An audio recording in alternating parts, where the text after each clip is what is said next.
So scrap or rework. So in the manufacturing business, sometimes you have products that don't pass inspection. So the question is, do you rework them to improve the quality, or do you just scrap it, throw it away, do treat it as sunk costs? And so remember here, what's important is what is sunk versus what is actually relevant. Fast Track has 10,000 effective units that cost $1 each to make. So $10,000 were spent. The unit can be scrapped now for 40 cents each, or reworked at an additional cost of 80 cents per unit. If reworked, the unit can be sold for the normal selling price of $1.50 each. So we're going to put this on the screen here, and I'll try to show you how I would go about this example. All right, so we can do, say, scrap or rework.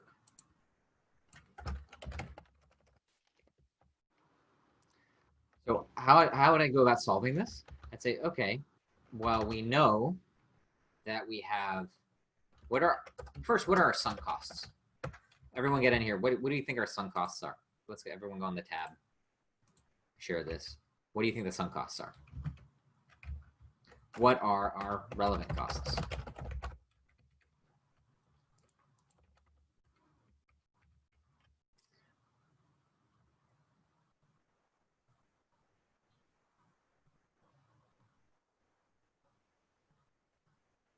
So our sunk costs here are 10,000, right?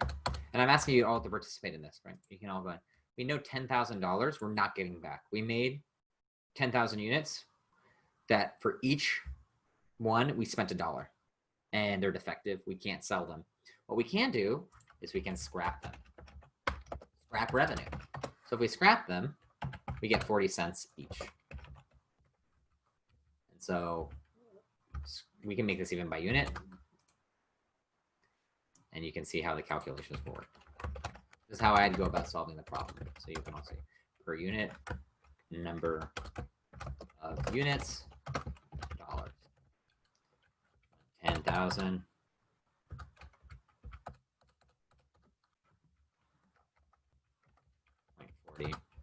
So we know that the sunk costs for 10,000, we can make scrap revenue of 4,000, or we can rework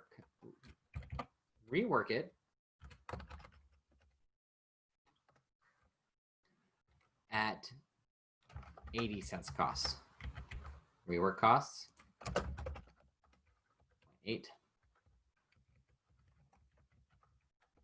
These are more costs. But if we rework it, rework revenue, we get $1.50. Same number of units. We multiply them out, we get our 15,000. And so what is this is our incremental revenue. Our incremental revenue is going to be the difference in the rework revenue and the rework costs, 7,000. Our scrap revenue is 4,000, right? We're going to see that in the next. Or 70 cents or 40 cents. They're going by unit. I went total. So what is the question? What's the answer here? We should rework it, right? We should rework. If we rework the materials, what is our incremental revenue? Someone calculate this out for me and give it to me. What's our incremental revenue if we rework it over if we scrap it?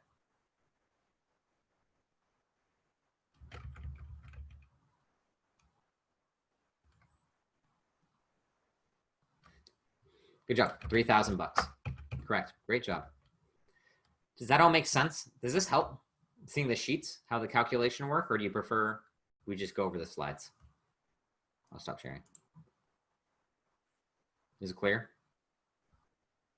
I thought adding the sheets might be helpful so you can all see the calculations in the future. Okay. Okay, cool. Thank you. We'll keep using these as our notes. Let's see, share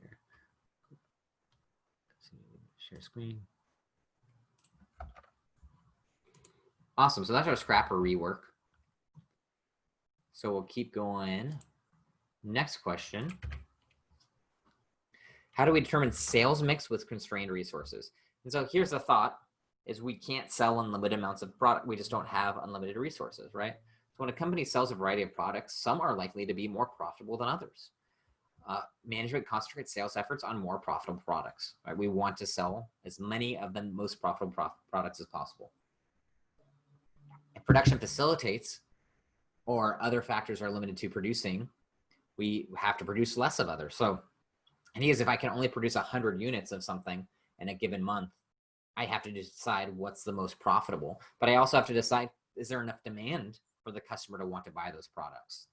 So in this case, we must identify a sales mix, and then we have to determine our contribution margins per unit of scarce resource.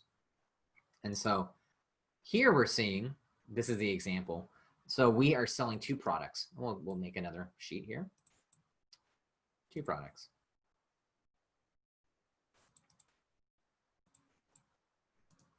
We'll call this sales mix. Product A, product B.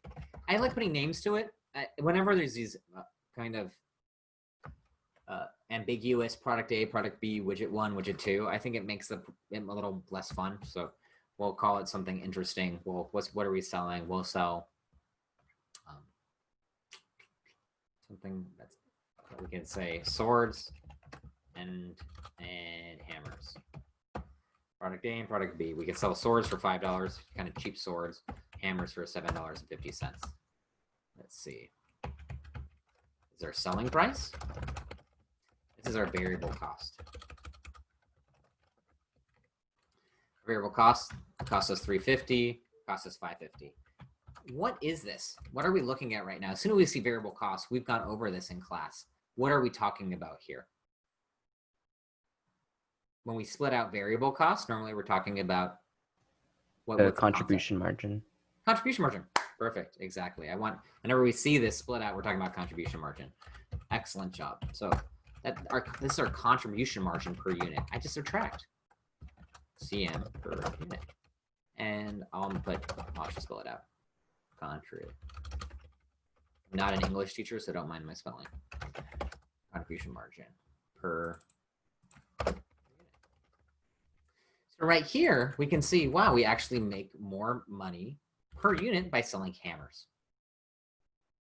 Just on the face of it, right? So we might go and investigate, well, are all the resources here equal? Because here, we need 1 hour to produce 1 unit of A. Swords take labor hours, 1. But it takes 2 hours to produce 1 unit of B, the hammers. So we're going to, or this is saying, I'll say labor hours is more interesting. So the question is, what is our contribution margin per labor hour?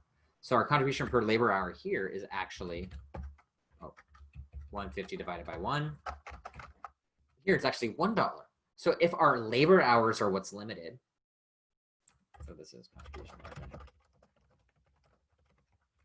Our contribution margin, if our labor hours are the limited resource, it actually makes more sense to produce the swords over the hammers, right? Because we have a limited resource being defined as labor hours. If we had unlimited labor hours, then it makes more sense for us to build the hammers, right? So if we only had 10 hours in a day, we could make, let's say we have make a worker guy 10 hours a day. There we go. We'd make $15 here, but we'd only make $10 here, right? That's the idea. And that's where these mathematical considerations come in, where we have to decide if it makes sense for us to, if at the beginning we didn't look and investigate further, we might decide, hey, hammers are great. Let's go with hammers. We make more per unit. But then when we look into detail, we say, well, actually, we can make more swords and sell more swords. So we'll actually make more of a profit if we sell the swords. So that's the idea of sales mix.